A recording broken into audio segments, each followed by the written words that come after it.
सारा काम संस्था देखती है, करवाती है। अभी फिलहाल संस्था में एक कार्य चल रहा है क्लाइमेट चेंज एडेप्टेशन। अभी वर्तमान के समय में देख रहे होंगे आप लोग कि अचानक से मौसम परिवर्तन हो जा रहा है। पहले कुछ दिन पहले देखे होंगे कि इतना ठंड नहीं थी, अचानक से इतना ज़्यादा ठंड आ गई। तो इसी पे अभी कार्य संस्था कर रही है कृषि के क्षेत्र में। कृषि के क्षेत्र में जैसे बरसात, अचानक से बरसात हो जाती है तो कभी सूखा एकदम धूप कर देती है। इस बार उतना बरसात नहीं हुआ, इससे अगले साल बरसात हुई। तो इसी को देखते हुए संस्था कार्य कर रही है कि कब कैसा फसल लगाया जाए। तो इस पे भी नॉलेज गांव में जाके, आसपास के गांव चाहे दूर के गांव हो, सभी में यह नॉलेज दिया जा रहा है, ज्ञान दिया जा रहा है संस्था की तरफ से। कब कैसा फसल लगाया जाए, ये सारी जानकारी संस्था की ओर से सभी किस्म को दिया जाता है। छोटे बच्चे को संस्था में एक और है जो कि सांस्कृतिक कार्यक्रम चलता है। उसमें छोटे से छोटे बच्चे, बड़े से बड़े बच्चों को जोड़ा जाता है। उसी सबका एक आप लोग भी साथ दे रहे हैं, उसी में जुड़े हुए हैं और आप लोग को ही संस्था के सांस्कृतिक में आगे बढ़ाना है, काम करना है। पहले के जो लोग थे वो काम में जुड़े हुए हैं, काम में जुड़ते हुए हटते गए, आप लोग आते गए। इसी के साथ और मैं शिक्षा के बारे में बता रहा हूँ कि शिक्षा पहले मुक्ति निकेतन एक विद्यालय चलाती थी। वो भी CCF के फंड था, विदेशी फंड था, विदेश से फंड बच्चों के लिए आते थे, पैसे, कंबल, किताब, सारी चीज़ तभी पढ़ाया जाता था। अब जो है, अब संस्था खुद प्रेयर करती है, बच्चों को पढ़ाती है। जो बच्चे गरीब होते हैं संस्था मदद करती है, जो बच्चे पढ़ने के इच्छुक होते हैं उसको भी संस्था मदद करती है। बड़े भी बच्चे होते हैं जो कि पढ़ने के इच्छुक होते हैं, कुछ पढ़ना चाहते हैं टेक्निकल में या फिर बेसिक मीडियम से हट के कुछ अलग करना चाहते हैं, तो उसको भी संस्था प्रमोट करती है।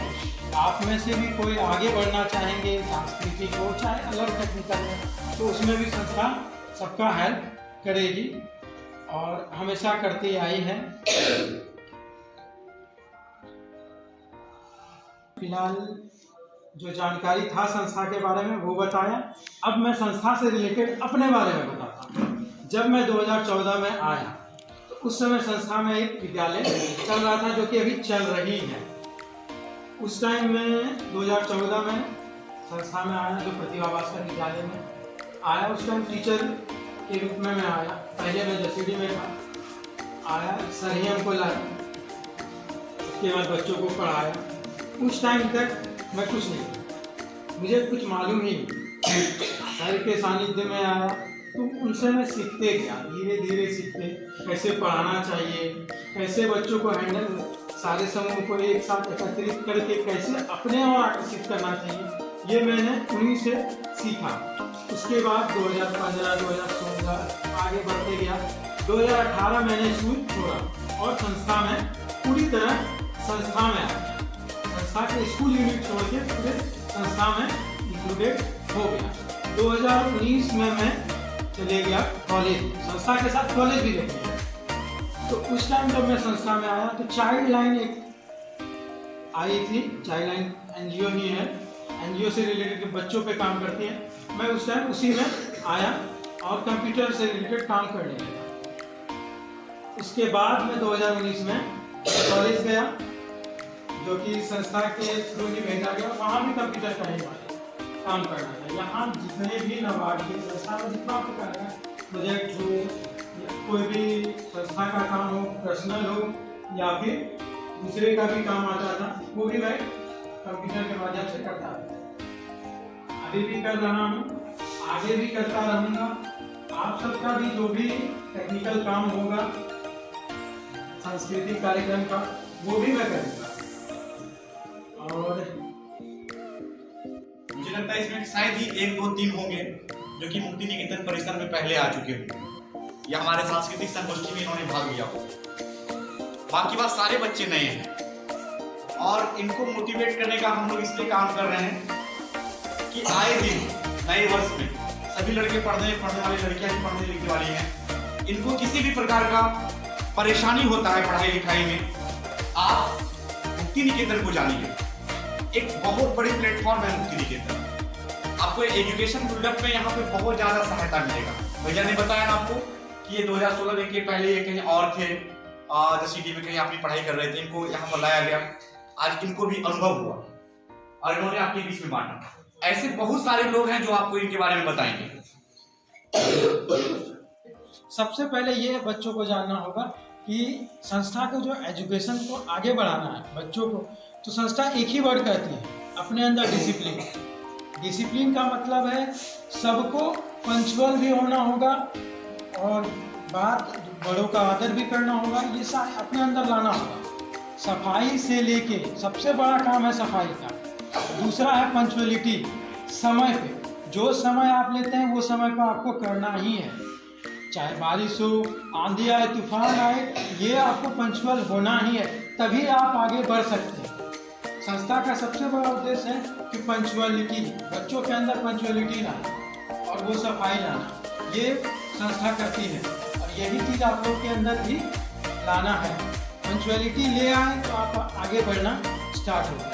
दूसरी बात सफाई। सफाई से आज के जनरेशन के बच्चों में देखिएगा ज़्यादातर सफाई पे ध्यान नहीं देते हैं।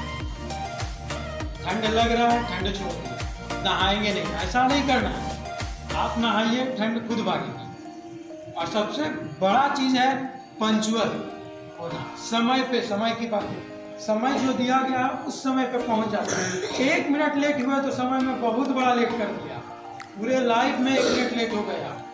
इसीलिए समय, पंक्चुअल होना सबसे बड़ा काम होता है। ये चीज़ संस्था सिखाती है। मुक्ति निकेतन यही चीज़ हमको सिखाए कि समय पे पहुंचिए कहीं भी।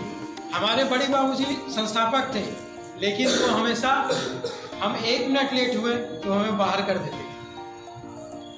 इसीलिए वहाँ से उनसे मैंने ये चीज़ सीखा कि पंक्चुअल होना, अपने अंदर डिसिप्लिन लाना है, तभी हम सीख सकते हैं, वरना हम कुछ नहीं सीख सकते।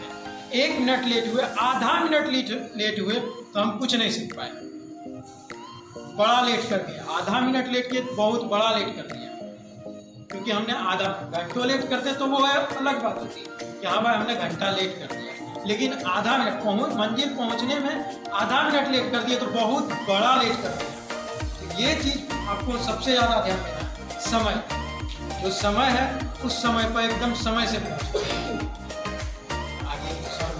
Time and tide wait for none, इस तो लिखा रहता है, time and tide wait for none, मतलब समय और नहर किसी की प्रतीक्षा नहीं करते।